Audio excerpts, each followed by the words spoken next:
উপর আমার কোনো রাগ নেই, না রে, কোনো রাগ নেই। দেখ, ও যে কাজ করেছে, ও জায়গায় দাঁড়িয়ে আমি তো অন্তত এ কাজ করতে পারতাম না। নিজের সন্তানকে অন্যের হাতে তুলে দিয়ে তার আয়া হয়ে সারাটা জীবন কাটিয়ে দিতে চেয়েছে।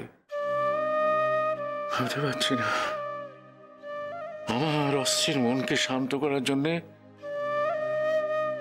নিজের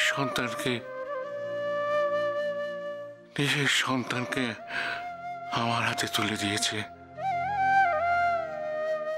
আমি যাতে সেই সন্তানকে নিজের সন্তান বলে সান্ত্বনা পাই। আমি ভাবতে পারছি না একটা মানুষের কত বড় মন হলে এই মানুষ এই কাজ করতে পারে। শুধু কি তাই, মনিরুল ওকে দিনের পর দিন ব্ল্যাকমেল করে গেছে। সেই চাপও নুরি একাই সহ্য করেছে। ওর মনের এত জ্বালা যন্ত্রণা সব চেপে রেখে হাসি মুখে কাজ করে চলেছে, কখনো ভেঙে পড়েনি। সবসময় তো ভয় ওর, এই বুঝি কেউ জেনে ফেললো, এই বুঝি মনিরুল কাউকে বলে দিল। এত অশান্তির মধ্যে থেকেও কি সুন্দরভাবে হাসি মুখে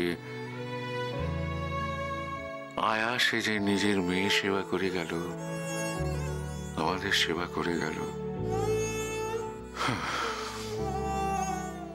আরে কণা,